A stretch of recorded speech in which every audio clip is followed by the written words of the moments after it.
Hey everybody, Bobby Medina here with my buddy Paul Barron, and today we are bringing you a very special trumpeter, originally from Gothenburg, Sweden. He is a brilliant jazz virtuoso as well as a very powerful lead player. He went to school at the Royal College of Music in Stockholm. He has performed with some of Sweden's biggest big bands, biggest names in big bands, like the Sandviken Big Band, the Stockholm Jazz Orchestra. He played lead with the Danish Radio Orchestra for a number of years. He has also backed up and been part of concerts and tours with the people like Bob Brookmeyer, Maria Schneider, Bob Mintzer, Dave Sanborn, Clark Terry, Bill Holman, and many others. And in addition to that, he is a band leader in his own right. He leads his Lasse Lindgren constellation groups, and he has a number of wonderful recordings out with those groups as well. And he has revived the Ullvén Mute company, which was originally from Sweden back in the, started back, I believe, in the 40s sometime. So we're going to talk a little bit about all this stuff. So welcome, Lasse. Great to have you here. Thank you. I'm delighted to be here and talk to you as well. Fantastic. Well, welcome. And, you know, one of the first things that I love to ask, and I know that, you know, Bobby and I usually ask this question, and all of our listeners love it as well, as how did you get your start playing the trumpet? What was your first influence, and what gave you the bug that meant you had to be a trumpet player?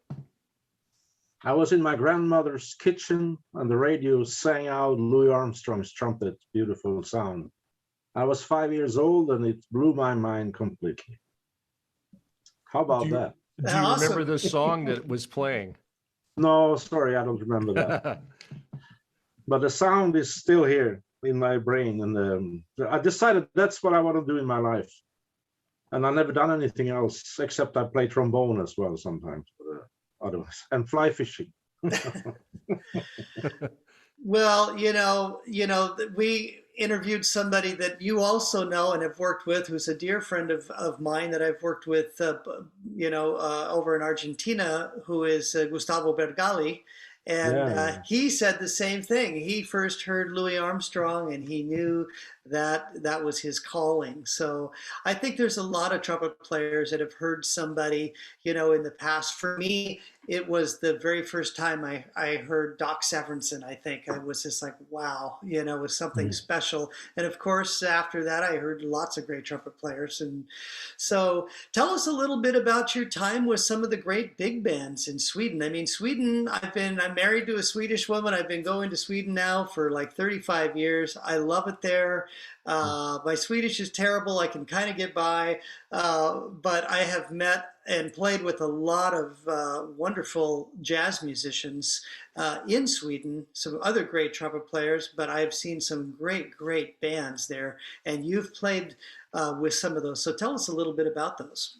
Mm-hmm. Yeah, well, you know, after when I moved to Stockholm in beginning of the 80s, I freelanced there before I started the school at the university, and during my studies and afterwards, and during the whole 80s and 90s, I was a freelancer and played with a lot of bands, Stockholm Jazz Orchestra, as you mentioned, and the Sandviken Big Band, and also the Swedish Radio Jazz Group. And I was a member of 8 big bands during my time in Stockholm.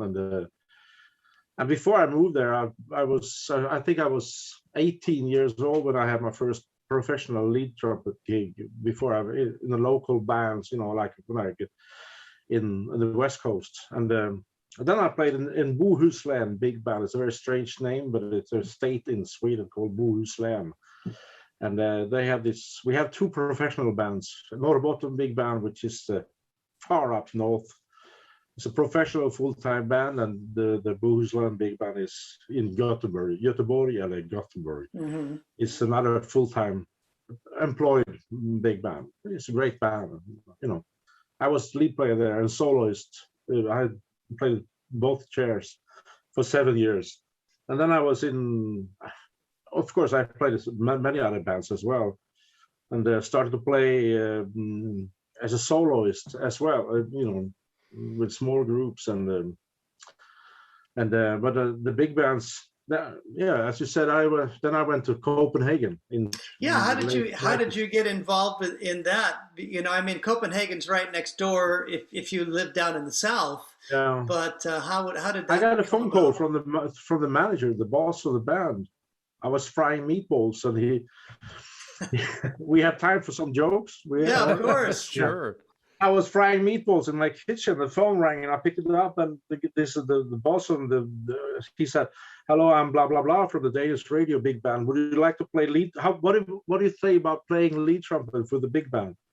What kind of bus do you have?" I asked.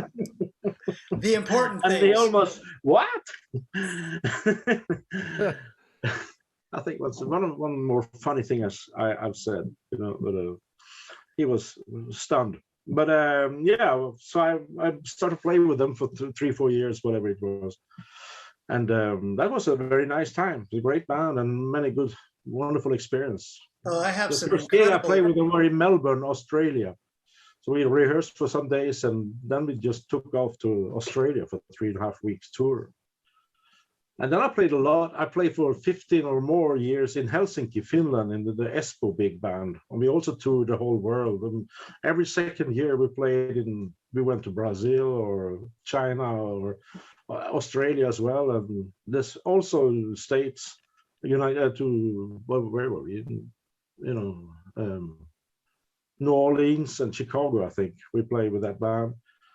And then I also played a lot in Europe, in Germany, with the different bands there. I subbed in the Radio Big Bands on the lead player, as a lead player, and I played in a band called Jazz Baltica Ensemble, which was connected to a festival every summer for a week or two.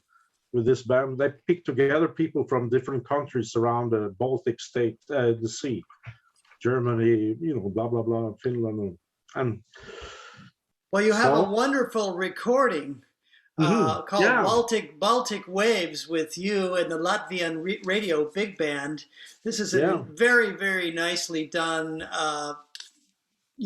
set of music. I mean, you have so many recordings out too. That's all my music as well, my compositions. Yeah, right. And that's very nice band in Riga, Latvia. I've been kind of involved in starting that again. It's more than 50 years old, that band, but they put it down when the wall, Soviet Union, fell down. It was behind the wall, and but now they started like 10 years ago to build it up again. But young people, they are full-time employed now. They started employing one, and now the more and more, and it's a great band. I actually have made one more album with them that's not released. And then Mike Bene and we're planning to do another album with them.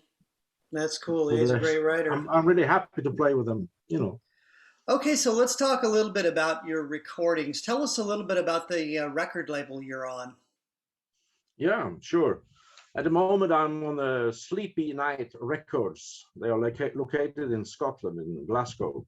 It's a very nice record company. There's father and son, Gary and Sean Gillis, who have this, and they have specialized on trumpet players. I mean, Maynard and Miles, Freddie Hubbard, Chet Baker, and then me, for some reason. I don't know. I'm happy with that. No, that's very cool. So you have a compilation album that's coming out with them that you've been working on, right?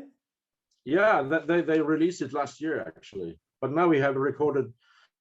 In January last year, we made a new record with my band in Zagreb. We recorded actually in Slovenia in a very beautiful studio. There we were for 5 days or something. And it's going to be a jazz rock album in the style of Maynard's Alive and Well in London or something. Oh, good. So some high energy playing. Yes. Yeah. And old rock tunes like Godfather and some other classic rock tunes as well. All right, cool. Yeah. So, and I know that you have a history too, a little bit. Maybe you could just tell us a little bit about it. But you have a history with Ernie Garside, who was, Maynard's. I know you talked a little bit about him with the horns and stuff. But he was Maynard's manager, and he's helped manage so many great jazz trumpet players over the years.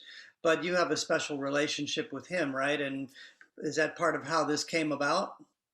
Yeah, sure. He's one of my dearest, closest friend for many years now, and he's still alive. Anyway, he's 89, but he's still there. And he's been a manager for many trumpet players: Candoli brothers, Freddie Hubbard, and Bobby Shue, and Maynard, and Dizzy, and he sort of became my father. He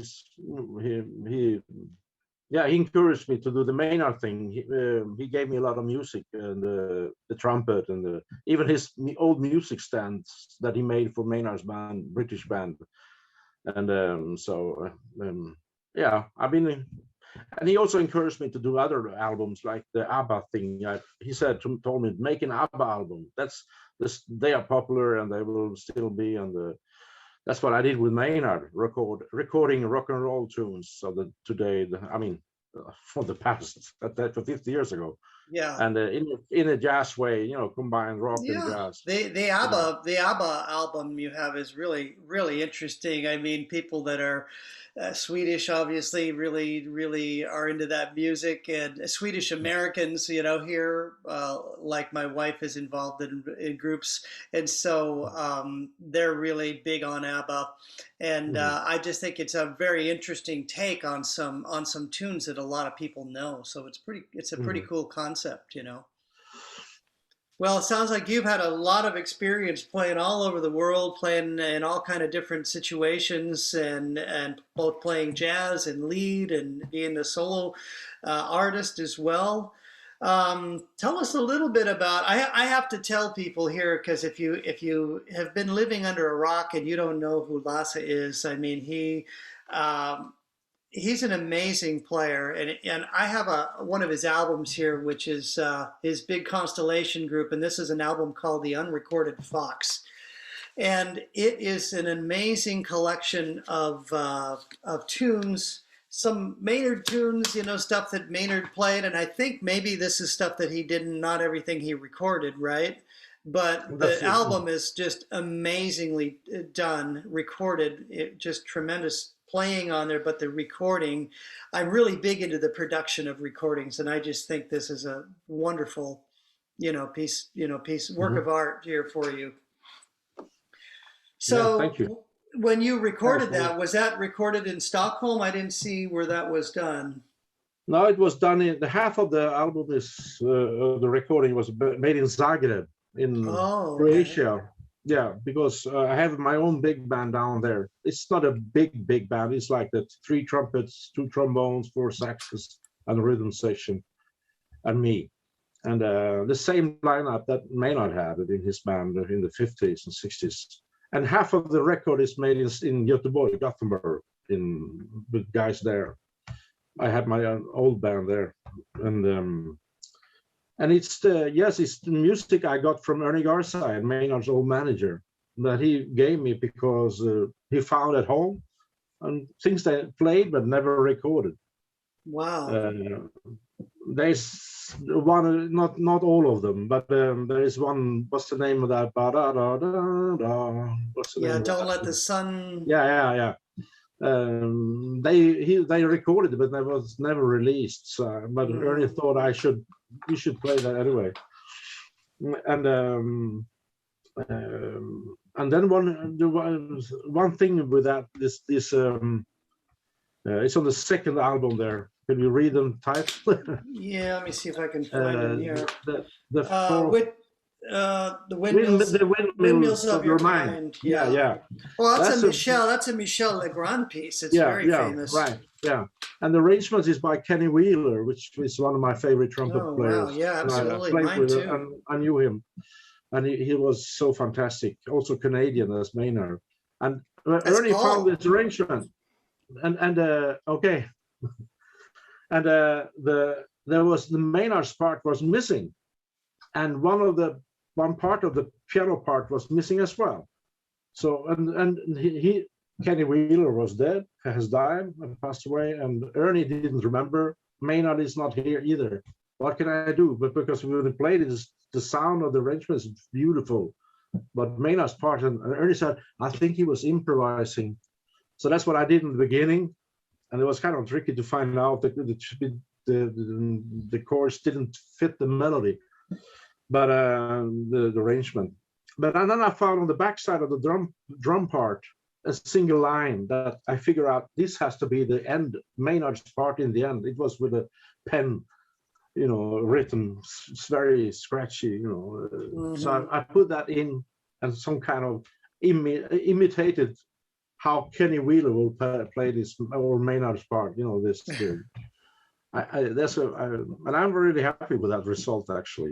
It sounds amazing. I mean, the whole album, like I said, sounds really great. So Lasse, I want to ask you, you're known for being such a powerful player, and all. How do you keep in shape, especially during this COVID time? And how did you really build up your great strength and stamina? Can you share some of your tips with us? Yeah, sure.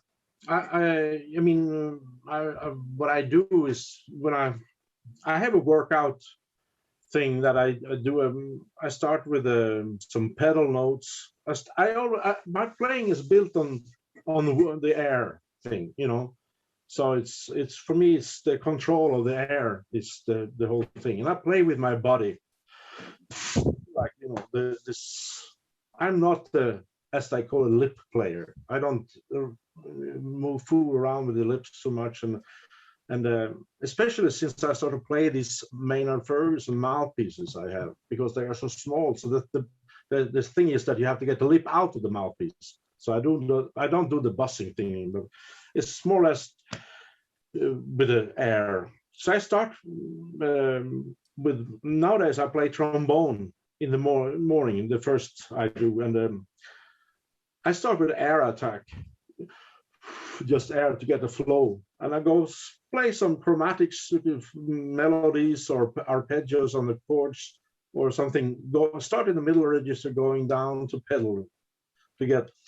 So I feel that the air is flowing, the sound comes out, and I rest in between this. I make it chromatically going down, and then I take some coffee, and then I somehow turn it around and go upstairs, and so it's and I do this with scales or different minor chords, or different chords, instead of doing just flexibility, or what do you call these exercises? Like lip slurs? Yeah.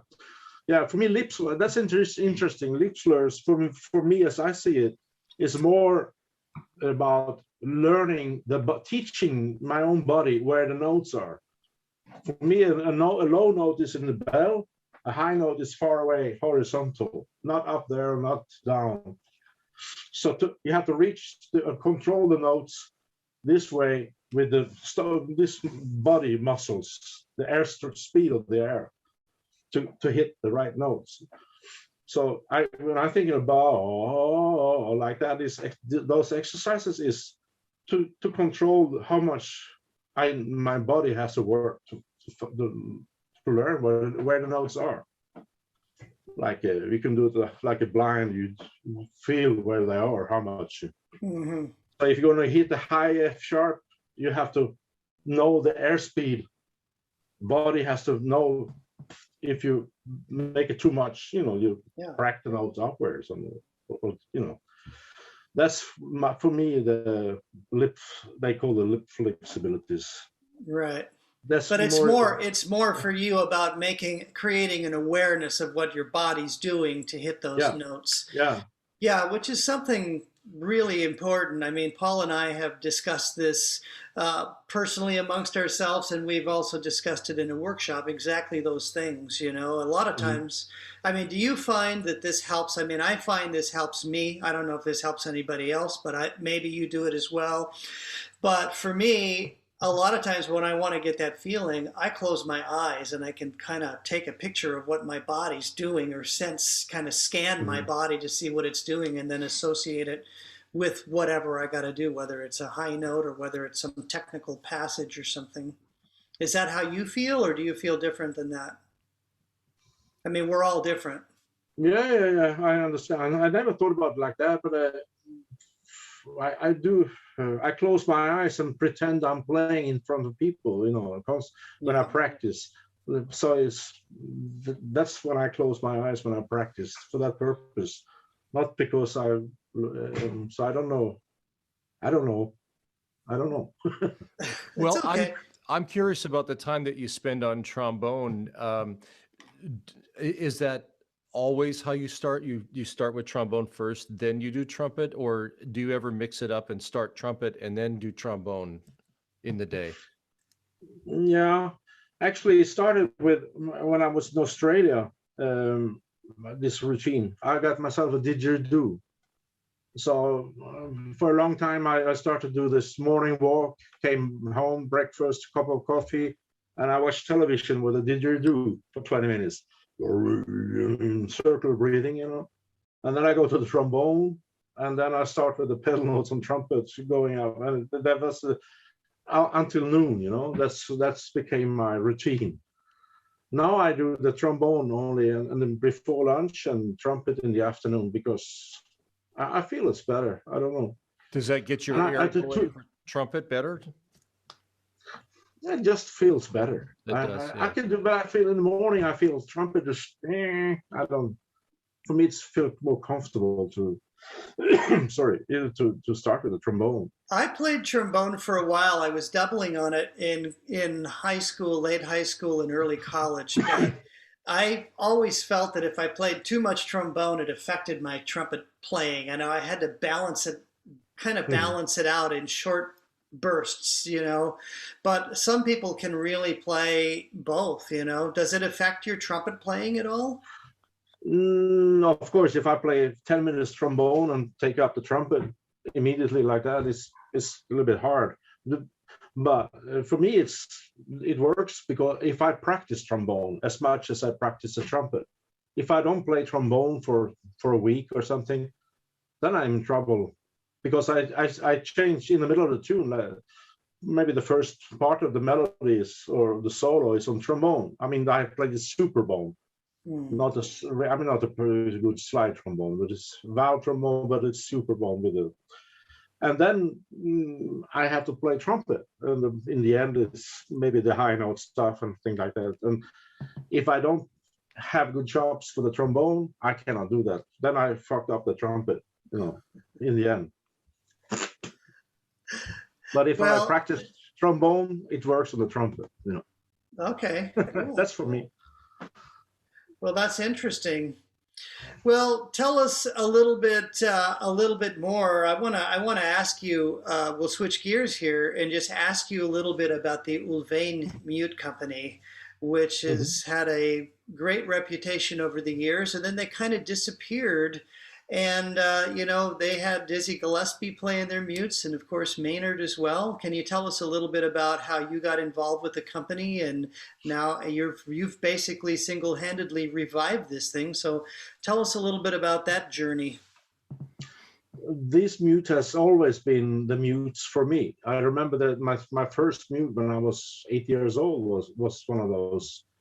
And later my mother started to take care of his bookkeepings, like an accountant, and through her I got to learn to know him, the old man. He was born in 1901 or something. He was 90 years old almost when he died in 1989. But in the 70s he was making mutes for Dizzy, and I don't think Maynard used those mutes then, but he did in the 60s, in the early 70s, and and then when he died, his co-worker, the guy who inherited the company, he got together with two guys in another town in the West Coast. The family name is Grönvall. they started to do it again for like 10 years, and then they had other jobs, like different other careers. So the company fell asleep. And then a friend of mine who wanted to have one of my stubby mutes that I designed 25 years ago, he called me and asked me if I could find one of those mutes. So I can try and call them, and I did. And then they said, oh, it's so pity because we have this brand, this name, and blah blah, and the mutes are good products and everything, and we have no time for it. Would you like to take over? And I said, of course, yes. And that was 1 year ago. So now I'm doing That's my amazing. best. You're like a kid in a candy store there, right? I bet you're having a lot of fun. Yeah, it's interesting. It's fun, of course, but it's confusing as well. I'm not a businessman, and I'm a trumpet player. I don't know anything about it. Well, the cool thing is that you are a trumpet player, and the mutes are fantastic. And not only are they great mutes, but you test and approve every mute before it ever leaves the factory. So we've been talking about these mutes and how Lasse has single-handedly revived this company, and we're really excited about the mutes. They play fantastic, and if you want to learn some more about it, we've done individual play testing and reviews of them, which we'll post up as well on the different mutes. So there's another product that we'd also like to introduce you to that Lasse makes that from the old Ulvayne company as well. It's Poppy's valve lubricant. So can you tell us more about that? Yeah, it's a product that works very well with the valves. And 1958, when Dizzy met Gunnar Ulvayne and with the mutes, Roy Eldridge were also playing in the Jazz at the Philharmonic, and he fell in love with the Poppy valve thing. And since then, Ulvayne has made this, and I like this so much. I used to have this when I was a kid as well, and so I decided I will do this because it works very good. And you have the bottles there. I don't have that in front of me, the small one. The idea is that you can, from the beginning, that he made this bottle, and you can dip the valve in, and screw it off and dip it in here. That's what's the concept. But now I have this bottle that you can just unscrew the cork or cap or whatever you said and dip it, or you can squirt it. What do you say? Squirt, yeah. Yes. Yeah, squirt it onto the valves. Into the instrument. I usually dip it, or it's important that you also clean the horn when you start to use it first. Clean it. And then it's available with a small bottle. It's 100 milliliters, and half a liter. It's a little bit bigger. Now I have this cap on this one. What do you call this cap with this squirt? I don't know. Okay, it's a secret name. So I have this 1 liter. It's kind of refill system. So you can buy the small bottle, and then you can order this one. Yesterday I shipped 3 or 4 bottles to the States and 1 to Italy, actually. So it's getting popular. And then you can buy the bigger one. I also have a concept that you can buy for the trumpet section. You can buy the big one, and you have 4 small bottles, and you can share this, and for the whole section, yeah, that's great. Yeah, absolutely. Price for that, Yeah. Well, I find that it works really good. I mean, I've tried it. I'm very picky about valve oils for my horn. My horn seems to have a lot of, if it were a car, it would have like 2 million miles on it now. So my valves can be a little bit finicky sometimes. And since I've tried this, they haven't been like that. So, and I even put this on my third valve slide and my first valve slide as well. And it seems to work great on there as well. So. Well, thanks so much for sharing all this stuff. And we're going to put links for everybody to Lasse's site here. And we encourage you to check out some of these cool products. And like Paul said, we'll be posting up some really cool reviews here featuring Lasse with some of the, about some of the mutes and some of the specialty items that he has. So thanks so much for being here, Lasse, and for being part of our group. Really great to see you again. Thank you. Ciao, ciao. Take care.